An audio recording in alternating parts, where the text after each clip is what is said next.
Alright, welcome back to Cactus Maine.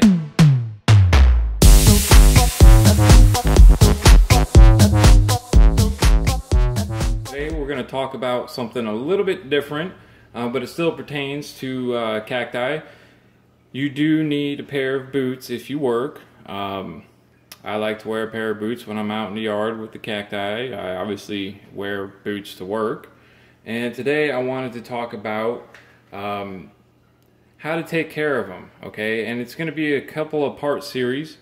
These right here, these red-winged Beckmans have been used. They're somewhat kind of breaking in, and the Iron Rangers over here the same way. I'm starting to break them in pretty good. But today's video is going to be solely based on how to do your initial, well, how I do my initial protection on my on a new pair of all leather boots. And what we have here is a pair of Chippewas, the 228s with the black Odessa leather, and that's what we're going to focus on today. These are brand new. They've only been worn to try on. I haven't taken them outside or anything. Part two would be, you know, these guys, cleaning them up. You see they are a little bit dirty, right? Cleaning them up and reconditioning them. Same with the Iron Rangers.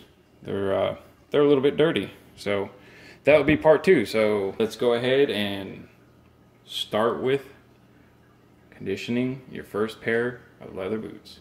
Okay, step number one, having your conditioner of choice. Okay, let me go ahead and just start off right here. The saddle soap right here, this is a cleaner. This will be in part two when we clean either that pair or another pair that I have somewhere that's pretty dirty. So the saddle soap is a cleaner.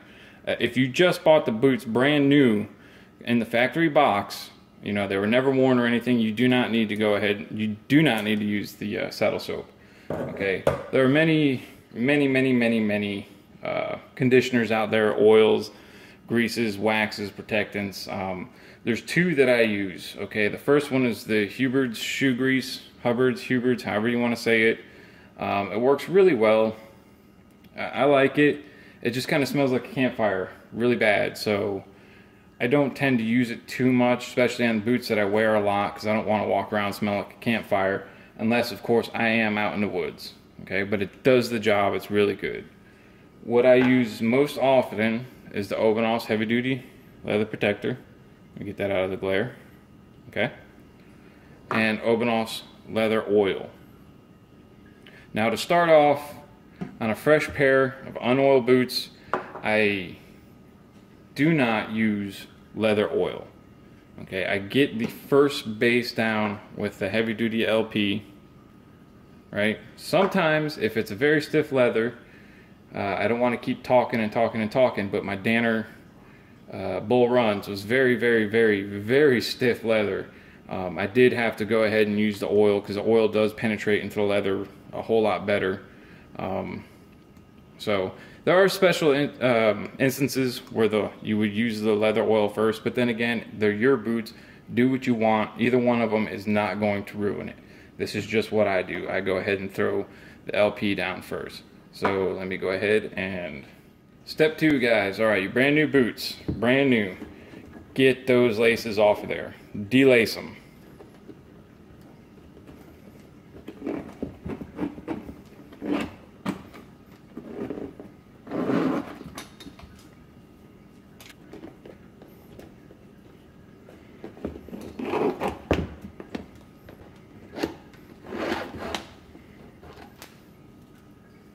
Step three, count them, 1, 2, 3. Okay, step one, get your conditioners, whatever you're going to use. Step two, delace these boots. Step three, get your boot brush, right? You need a boot brush, guys. And go ahead and brush them off. They just came from the store, they just came from the factory, right? So they shouldn't be dirty, but there's going to be dust in there. It doesn't matter. Even if they were sitting in the box, there's going to be dust in there. So go ahead and brush them off real good. Okay, get down in your welt right here.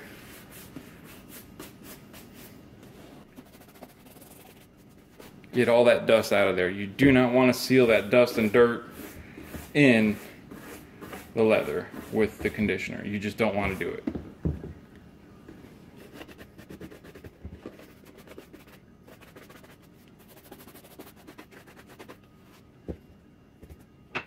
Step 4, guys, go ahead and get your gloves because Obenaufs is extremely toxic. I'm just kidding, guys. You do not need gloves. You don't need them. A lot of people use this as lip balm. They treat their hands, their dry, cracky hands with it, so it is all natural. It is very good. You do not need gloves. That was just a little joke. Okay, you see how it's kind of a paste? Most of you might know this, but if this is your first pair of all leather boots, you might not. It's a little paste, okay? I'm gonna try and show you. When you rub on it, and your body heat gets in there, it melts it, okay? Nice, melty little puddle. All right, so now, step 4 is you apply it to the boots. Nothing special here, guys. Me, it does not matter where you start. I always start in the tongue, okay? Most all leather boots, right here in the tongue, is gonna be stiff. Unless you're getting a pair of Red Wing Beckmans or Iron Rangers, that's pretty supple already, pretty easygoing. So, I mean, yes, you still treat it, obviously, but you don't need to put as much care in it. But in another pair of boots, like these Chippewas, Danner Bull Runs, anything like that with a gusseted tongue, you want to get the tongue, because that's a nice thick piece of leather right there. It's a little stiff. You want to get that really good. You want to get right here in this crease, okay? Because when you fold over, I don't know if you guys can see it, but there's the crease right there. You want that to get nice and I don't know, broken in as quick as possible, because when you lace up and you got that little fold over on the top of your foot, it kind of hurts a little bit. So I always start right here in the tongue. All right, get a little bit right there and just get it on there. Don't be scared to get your fingers oily and greasy. You're going to. So I don't know if you're in the middle of texting the missus or the mister, or in the middle of getting on your computer or doing something, you don't want to do this because you're gonna get greasy. But that's all part of the fun and the enjoyment of owning a pair of boots. But you want to get everything, guys. Get the inside right here, get right here, okay? I'll go ahead and show you that. Right here where the two leathers come together up top, go right there. That's a nice point for it, even with the oil, to get down in there and get all this leather nice, soft and supple and treated.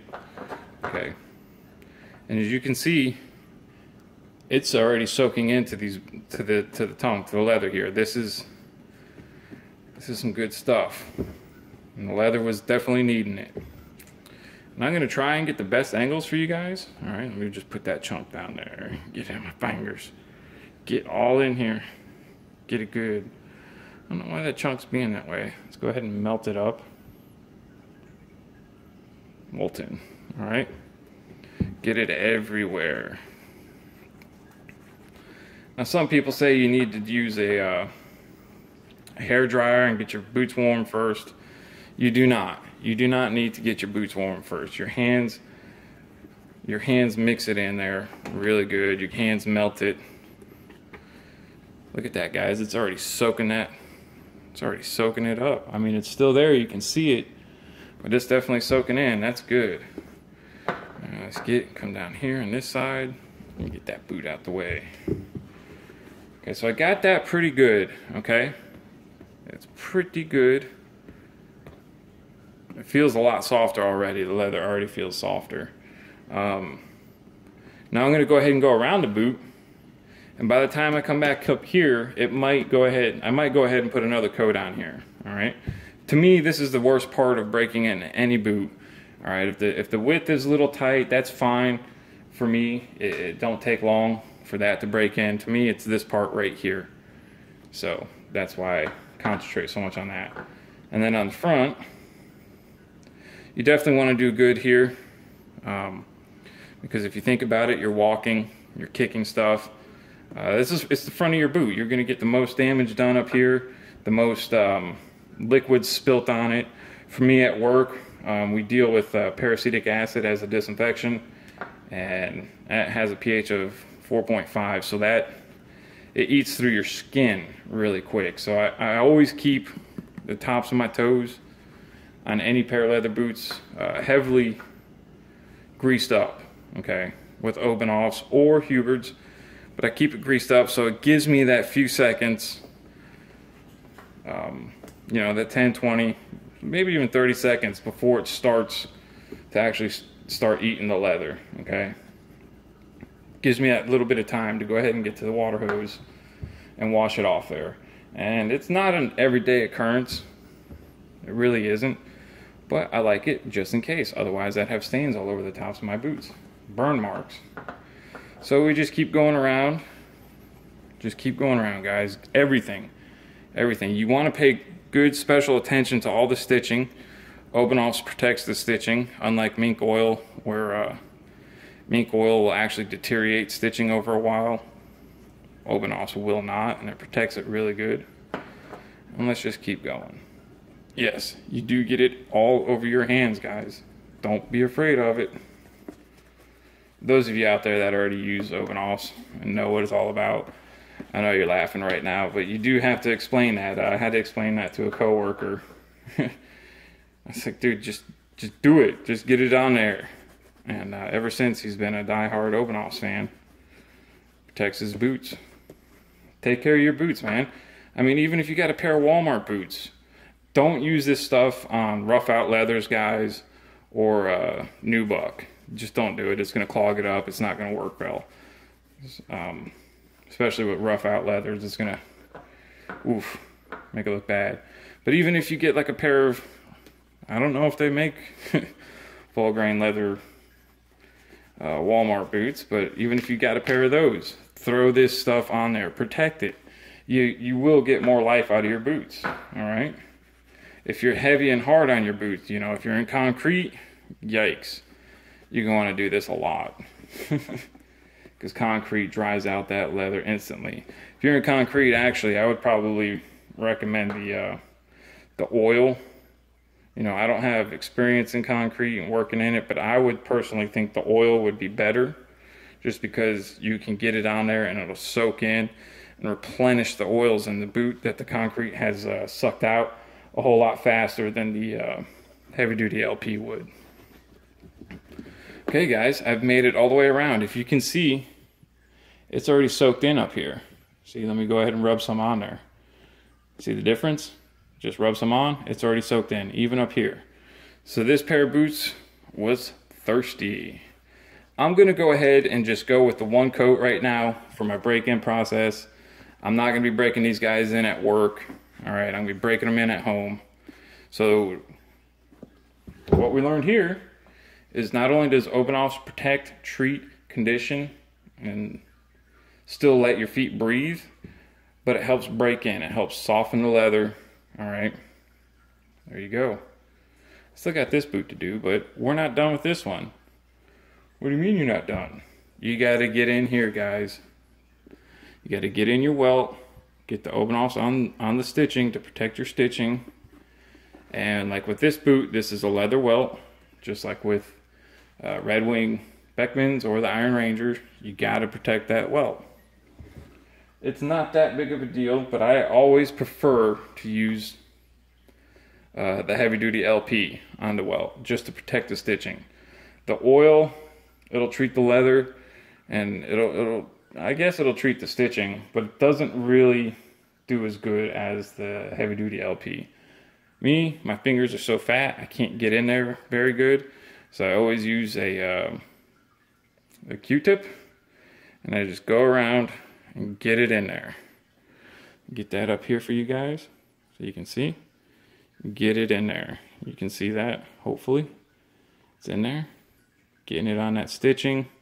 Come back, wipe it off the boot, get some more in the stitching, and do that all the way around. And you do go through some Q-tips because I just went from here to here and I already blew out that side. All right. But if anything, guys, you need to really pay attention to this part of it.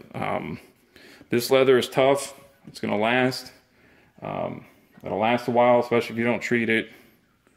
It'll still last, but eventually it's gonna give away. But your stitching here, this is what's holding your sole on, guys.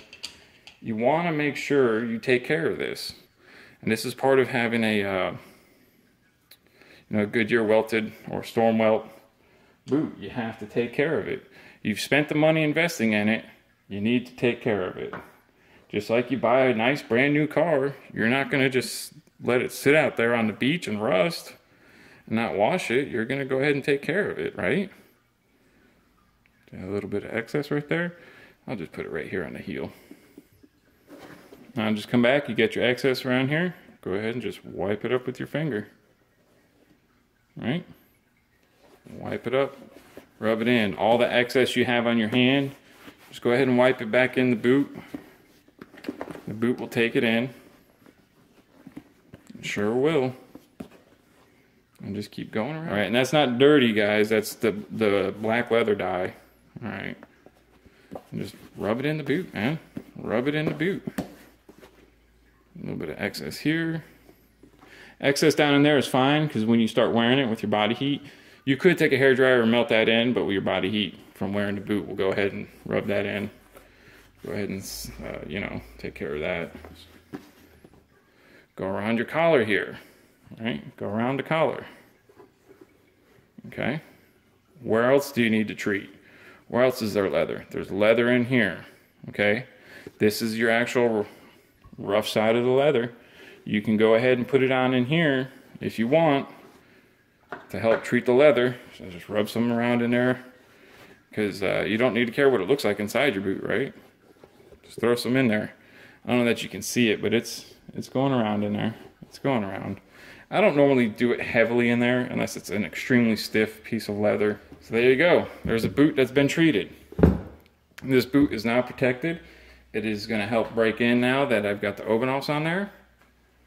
Not much else to go to it, guys. You just go ahead and relace them up, and personally, I do this and then I wait go ahead and wait at least 3 days before you wear them to work or outside, because it is grease, guys. It is going to, I have a piece of cotton. It is going to attract sand. Sand will stick to the grease. So give it at least 3 days. Wear it inside. Wear it inside, break it in. Do that all day long if you want. Go outside, have a cigarette, whatever, check the mail, that's fine. You wear them to work, you're going to get sand all stuck to them. I don't care, but some people don't like that, okay? And some people just instantly call it a Obenaufs a sand magnet because of that. But if you give it the proper time, 3 days, till they're not, you know, greasy anymore, you're good to go. All right, see, we got the boot laced back up. She's ready to go. Like I said, just wait a few days before you wear it to work if you don't like sand and stuff sticking to it. If you don't mind it, wear it away. Wear it in the house, break them in. If you want, you can take your boot brush. You know, they're not, Obenaufs is not going to shine, but you can, whoops, greasy fingers. You can buffer out just a little bit if you want. I'd probably wait a little bit longer than I did. I just put the Obenaufs on, but you could always do that, okay? If it bothers you. This specific pair of boots right here is going to be a work boot, a yard boot. So I don't really care about the shine so much and getting a polish on it. So this, to me, that's fine. And you can see I still got Obenaufs on my hand. Keep wiping it in there. Get it in there, guys. So hopefully this helped out some people who are new to the all-leather boot world, or just looking for new products and seeing how it works. The Obenaufs, I really love the stuff. Leather oil, you guys will see that, because eventually when I get to part 2 on the Iron Rangers, I do not use paste on the Iron Rangers. That just, it darkens the color too much. So I use the leather oil. Once you get the leather oil on there, it is darker than crap, but it does lighten up as it starts to seep in through all the leather, and a couple days later you're back to the original color. With the LP, you really don't come back to the original color, okay? Doesn't matter on black, but on brown, it matters. If you guys have any questions, let me know in the comments below. Again, thanks for watching, and hope you enjoyed and took something home from this.